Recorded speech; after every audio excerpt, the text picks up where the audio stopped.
Es un gusto enorme para nosotros que puedan estar aquí presentes. Así que, dale, perfecto. Bueno, como decía recién Agustín, tenemos el honor de recibir en nuestra casa a los colegas, profesores e investigadores de Rosario, Córdoba, Montevideo y Resistencia en el primer encuentro de centros e institutos de investigación. Una mención especial a los secretarios de investigación de la Facultad de Participantes, Mónica Martínez, Gabriel Charito, Venetia Romagnoli, con quien nos hemos imaginado, soñado y hoy podemos dar cuenta de este evento.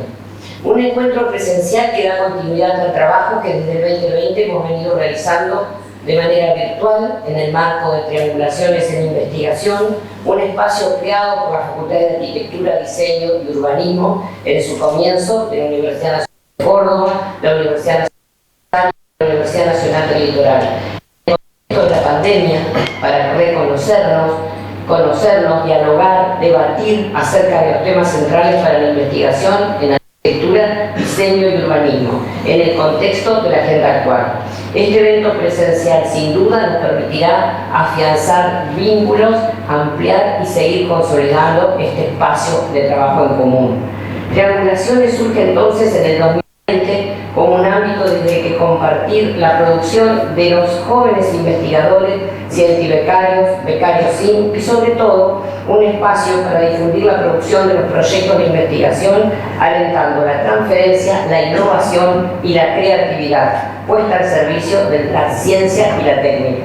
En ese orden, los encuentros virtuales del 2021, que fueron 2, tuvieron como eje conocer qué investigamos en arquitectura, diseño y urbanismo, las complejidades temáticas y su relación con los temas de época, con los temas de agenda, identificar la vinculación y transferencia del desarrollo científico en el ámbito académico, el ámbito prever las demandas futuras frente a escenarios cambiantes y alentar los procesos creativos e innovadores en ciencia, arquitectura, urbanismo y diseño.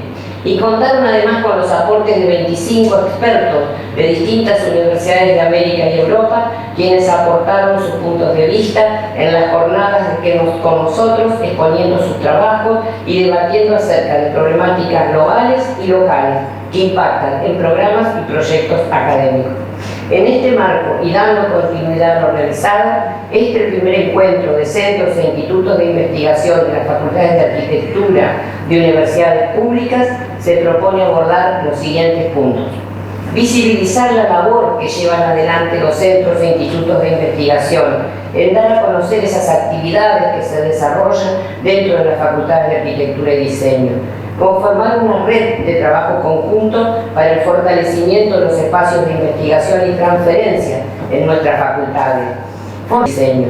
Conformar de investigación y transferencia en las facultades.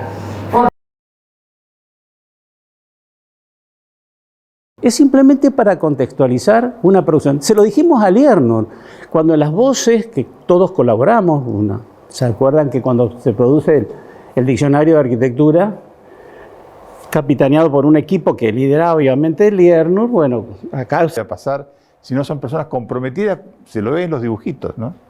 Si piensen, búsquenlos, van a ver allí a una serie de personitas ubicadas que están todos en una actitud positiva, pensativa, en el sentido de qué hacemos, qué haremos, cómo mejoramos Y es el dibujo que él expresa, su forma de sentir, lo plasma en la gráfica. Entonces son cosas que inescindibles, sus libros, sus proyectos, sus dibujos, con justamente lo que decíamos, los pensamientos políticos.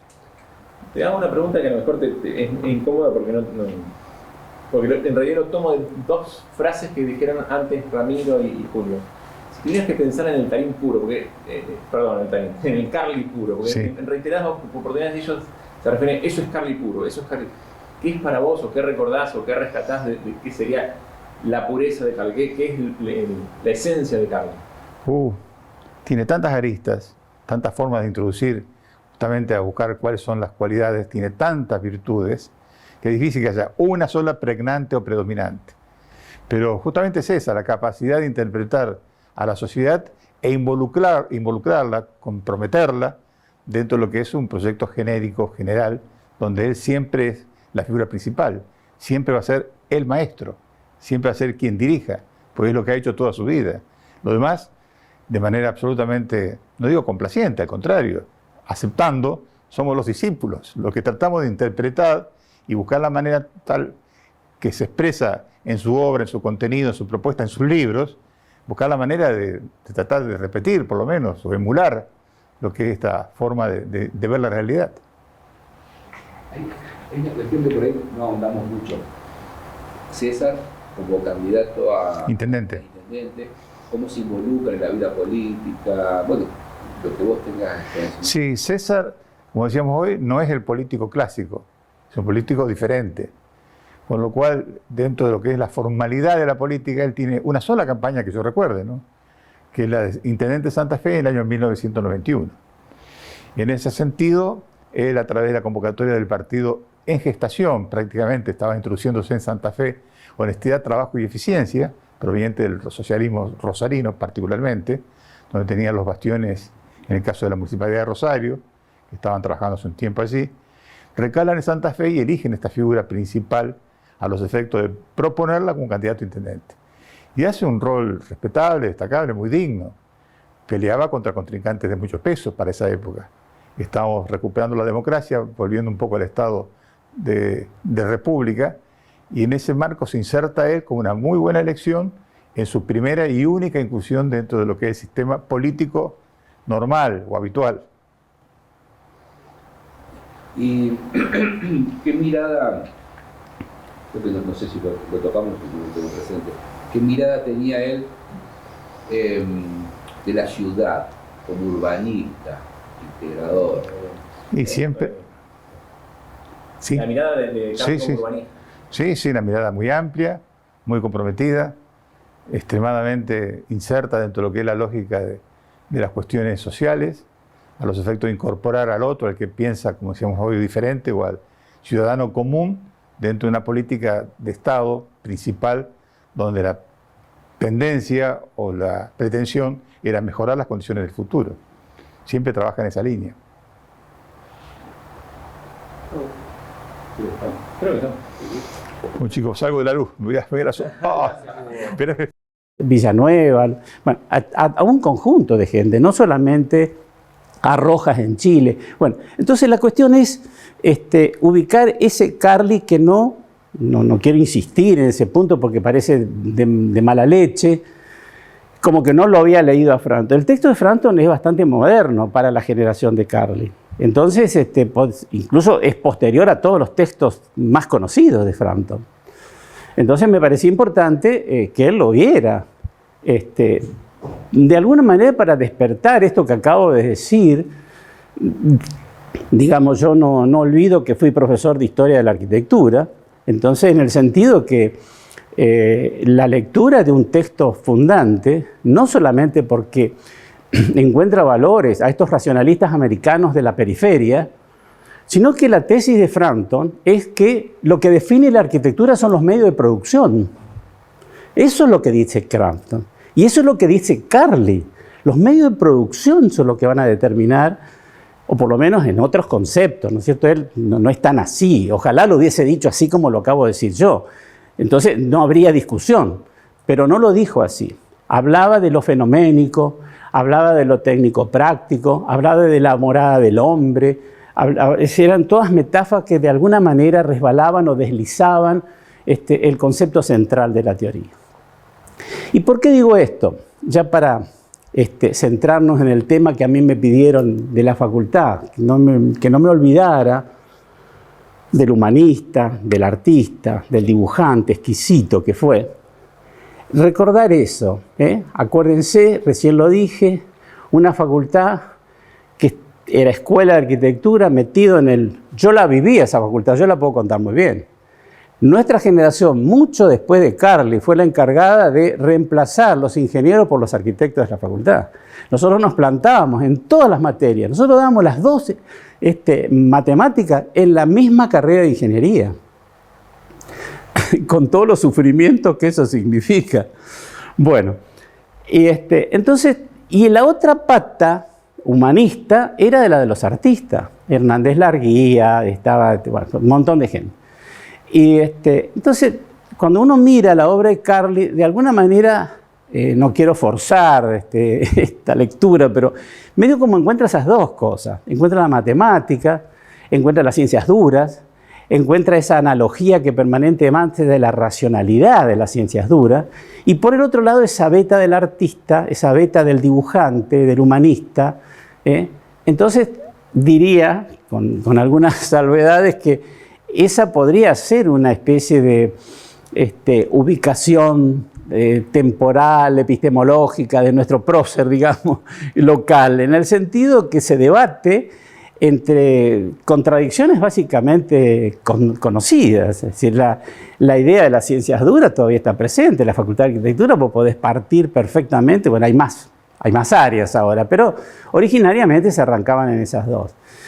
Porque la verdad que la arquitectura no tiene un objeto de estudio propio. El propio Frampton dice que el espíritu epistemológico de la arquitectura hace que se contamine de las ciencias próximas. Entonces, al contaminarse de las ciencias próximas, a Carli no le pasa lo excepcional, sino lo cotidiano. Entonces, esa sería la cuestión. Ahora, por cierto, hay otras epistemologías que ubican a la arquitectura en contextos más pertinentes, pero en esas discusiones sigue estando presente esta cuestión. Si es ciencia, si es arte, dentro de la arquitectura está el urbanismo, que es otra disciplina, que tiene que ver con lo sociológico, el espacio público no es el espacio privado. En fin, hay una cuestión así como de fondo. Digo para temperar estas cuestiones que muchas veces le reclaman a Carli cosas que él no pudo haber resuelto. Digo yo, ¿no es cierto? Estás hablando de un contexto social, histórico e incluso, por lo que contaste también, de formación muy dicotómica. Sí. Duras contra blandas, sí. Arte con arte. Arte contra ciencia. Uh-huh. Y de alguna manera estás describiendo un Carli que era como pendular. Y sí. ahí estaba esa dificultad de encasillar. Exactamente. Esas contradicciones y esas resistencias que tenía a veces de un lado y a veces del otro. A veces del otro. Quizás tratando de, como decís vos, sin forzar, Carli era justamente ese eslabón perdido sí. entre ciencias que, muy adelantado aún, no encontraban punto de encuentro epistemológico, social, y que nuevas epistemologías, como vos decís, le han encontrado nuevos vínculos, ¿no? Incluso en eso Carli estaba un paso adelante sin encontrar todavía... Sin haber escrito sobre eso, y siempre en esa condición, porque no era solamente el hecho físico de esa suerte de hilemorfismo a la griega, de la materia constructora del espacio, sino que tenía que ahí nomás la morada del hombre, la morada, la casa del hombre.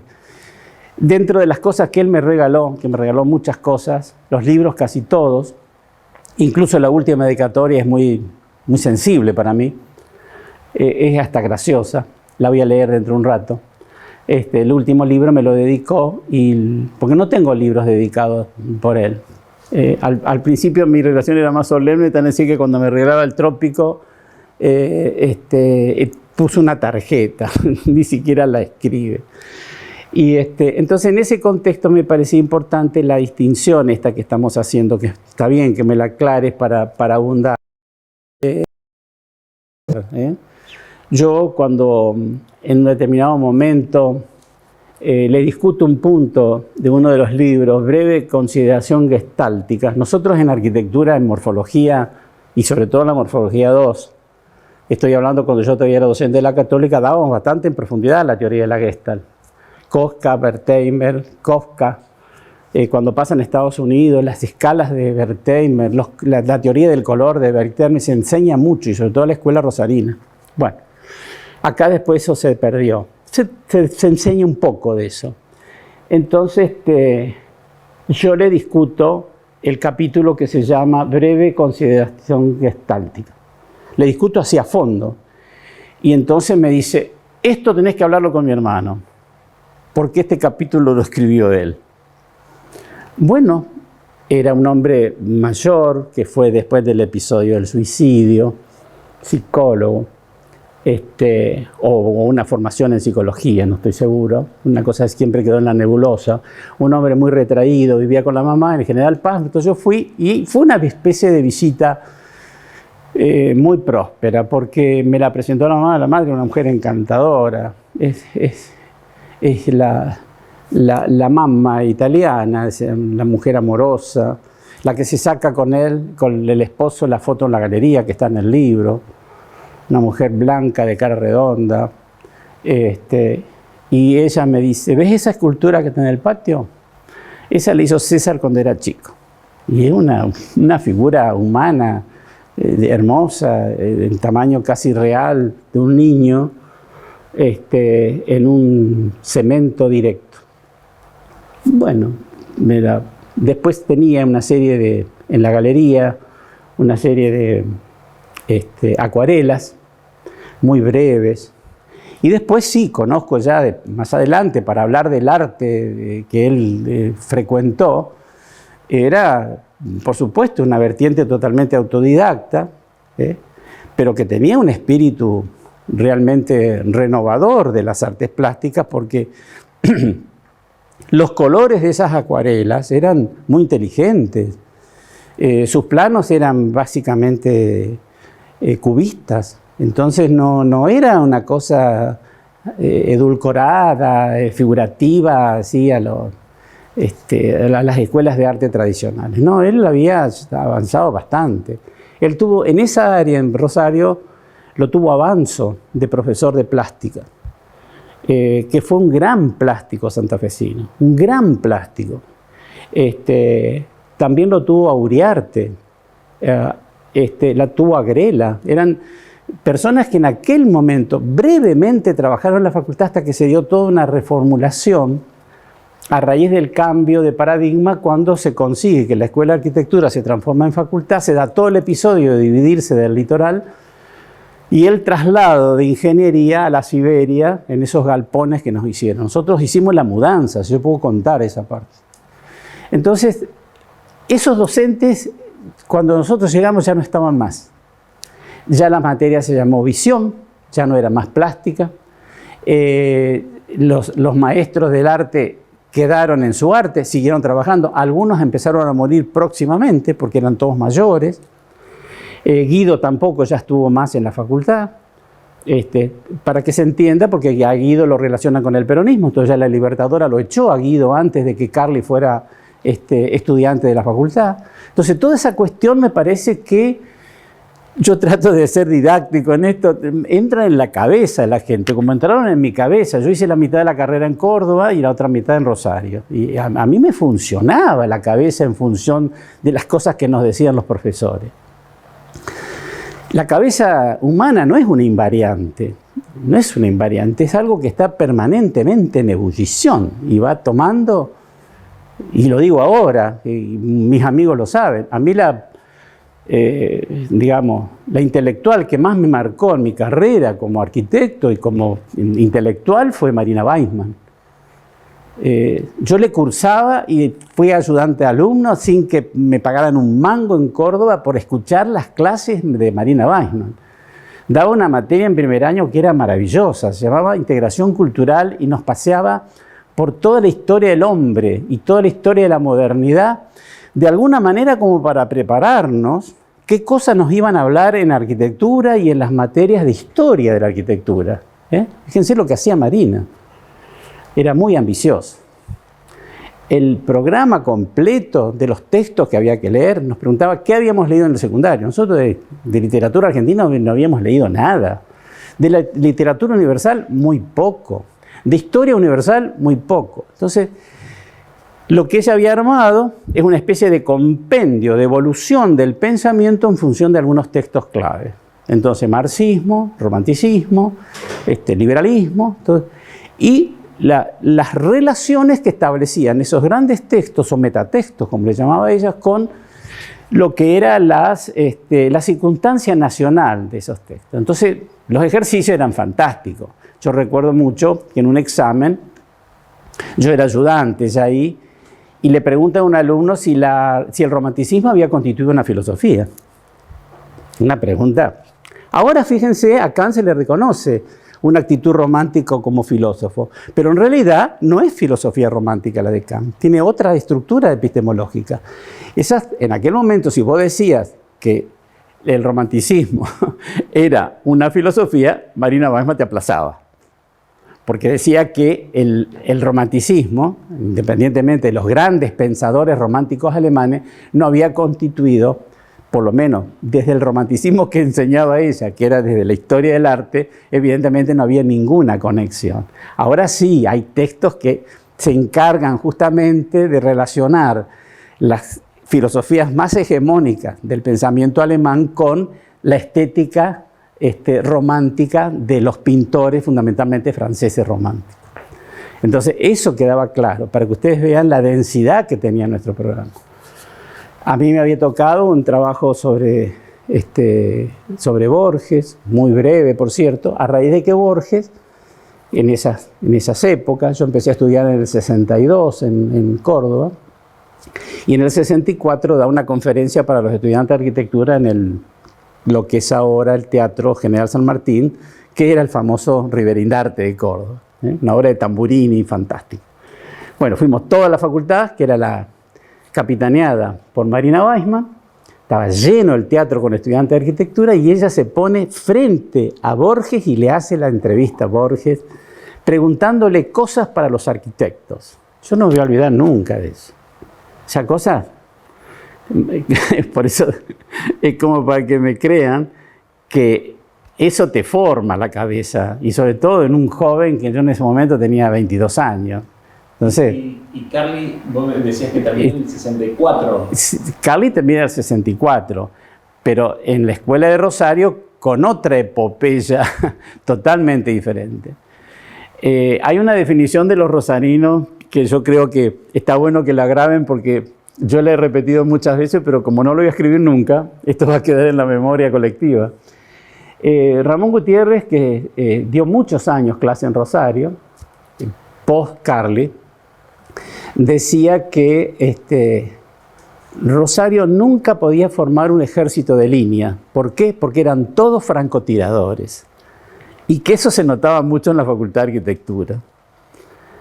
Bueno, pasó como una frase, pero la verdad que tiene razón. Si ustedes analizan aún hoy la idea de los movimientos, cómo se manejan las redes sociales, los grupos que hay, cuál es la actitud institucional de la Facultad de Arquitectura, preguntémonos qué relaciones tenemos nosotros con la Facultad de Arquitectura de Rosario.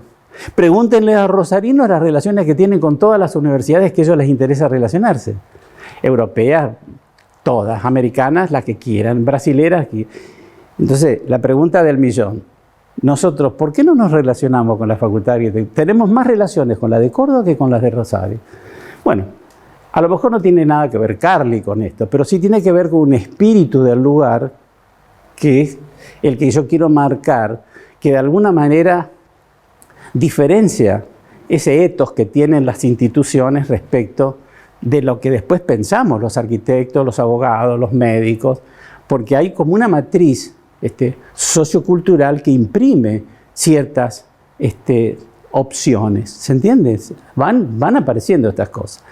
La de Carly yo no sé si es la matriz rosarina porque él no es exactamente un rosalino de ley, no lo es, así una generalización totalmente vulgar la mía, pero quiero decir que él era exactamente lo contrario a una suerte de más media rosarina, es una cosa distinta, era un individualista, él mismo se definía como un mitómano, un neurótico mitómano, en el sentido de que cuando una vez yo le comento ese famoso libro Charlas con un curioso, donde llega a Roma y lo empiezan a buscar por teléfono y resulta que es un prócer de la arquitectura, no sé si Aldo Rossi, uno de ellos, que lo llaman por teléfono y empiezan a buscar.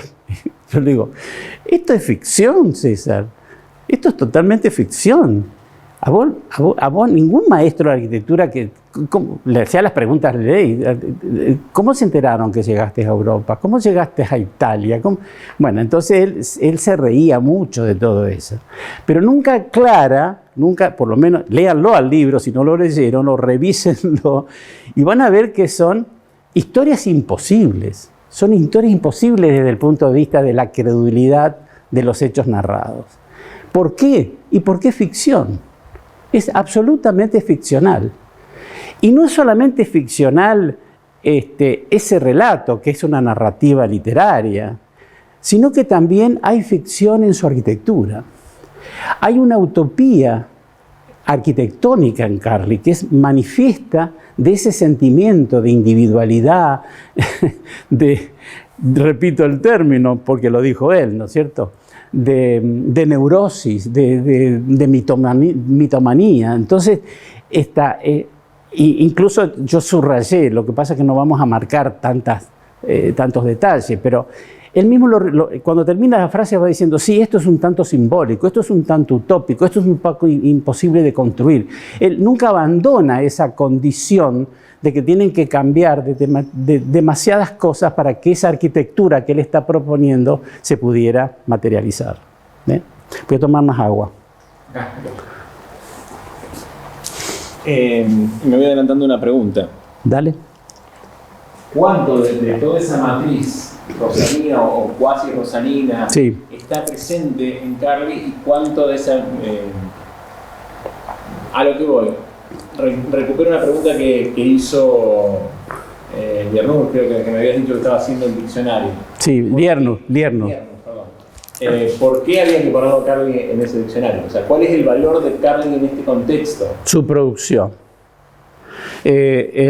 No solamente la valoración de Liernur, habría que aclarar, independientemente de las diferencias que ha generado Liernur con muchos de nosotros, y en Santa Fe en particular, se le reconoce a Liernur una autoridad intelectual en